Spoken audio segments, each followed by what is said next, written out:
Hey, Dalena here, Dalena Watson Photography and Digital Art.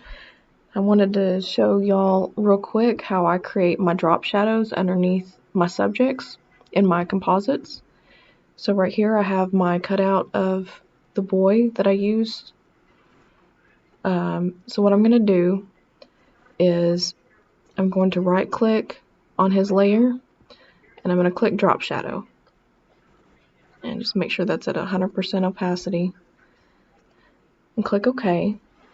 Okay, so now it adds it down here, but what I want is I want it on its own layer so that I can manipulate it.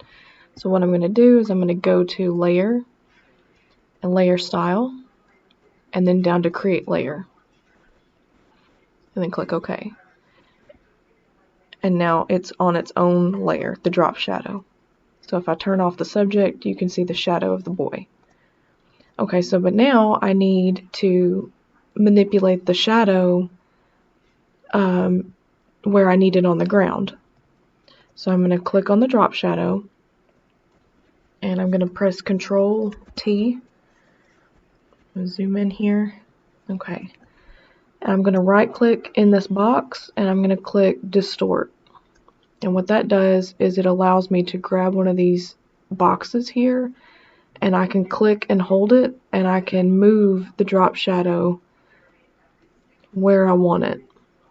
In this case, the light is coming from the top. He's backlit. So I'm going to move the shadow down in this direction right about here. And then I can click it and drag it back up to his foot. Okay, so but now since the rock is curved over and my drop shadow is flat, I need to fix that. So I'll right click and I'll click warp this time. And now what I'm doing is I'm going to use these little pins here and I'm going to slowly shape them into the shape of the rock, whatever ground. So just like this, and you're just basically grabbing one and going with the ground. So you're just paying attention to what the ground is doing. So see how this like has an arch just like the ground behind it? You're basically just putting that where you think the ground is arching. And then you can drag the middle here and you can warp it to the left or right. Just like that. And then I think this needs to be in just a tad bit more. Maybe there, right about there.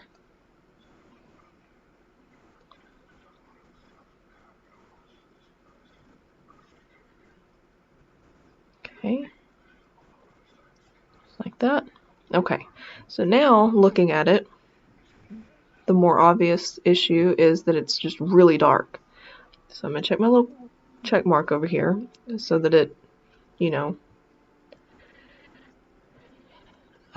okay, so now what I'm going to do is I'm going to right click it and I'm going to convert it to a smart object. And I'm going to add some blur so that it's not as sharp. So I'm going to go to Filter, Blur, and Gaussian Blur. And 25 is a little strong. I'm going to bring it down. 13 is not enough. So what you're looking for on this is depending on how harsh you want the edges of your shadow. So I kind of want mine a little soft. I mean, it is kind of harsh backlighting, so I don't want it too soft, but I want it to look more like a shadow. So let's just say 20. 20 is okay. Okay, so since it's a smart object, it's going to put the Gaussian blur down here, which means that at any point, if I don't like the way that it looks, I can double click that Gaussian blur and I can change it. So that's a good reason to use smart objects, actually. Okay, so from here, I'm going to bring down the opacity, and what I'm going to do is I'm going to only look in this area right here, because shadows are generally, like, they'll be darker at the beginning of the shadow, and then they sort of fade out. So I'm going to drag this opacity of the shadow down until I'm happy. So right about there, really. Okay. So now from here, I'm going to create a layer mask, and I'm going to grab my gradient tool here with this selected.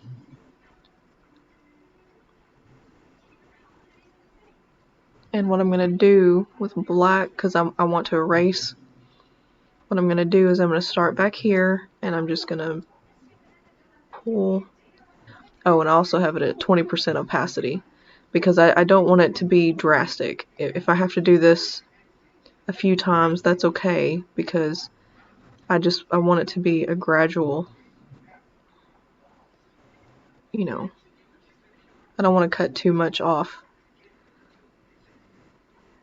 Which, you know, if you do, you can always delete your layer mask and then start over. I just want this to be gradual.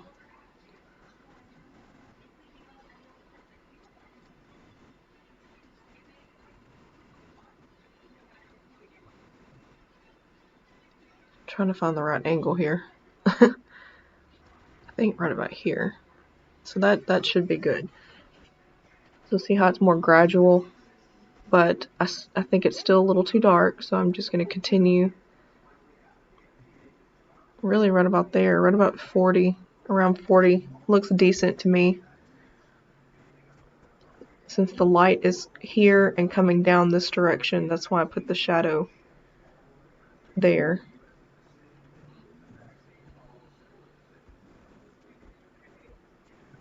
And see it sort of bends around and over the rock, but you can still make out the arm, the leg here. And from here, if you need to color change it, you can actually double click, and to pull this up, you can go to color overlay, click it, click this, and then click a shadow color that's already in the background, like this dark area here. It's not black or anything, but it's pretty darn close. I mean, that's black, but this color right here is already in the photo. It's already a shadow color in the photo. So that since it's a smart object, it'll put it here, and you can turn that off if you don't like it. But I actually do like that. It sort of blends better, I guess you could say. I think it's still a little bit too dark though. You can either turn down the opacity, or you can double click the Gaussian blur, and maybe there needs to be more blur, because the blurrier it gets, the less of it you'll see actually, because it'll spread it out quite a bit. So maybe 25 was fine, and then I'll just raise the layer opacity back to 40. Let's go 35 in the middle. Okay.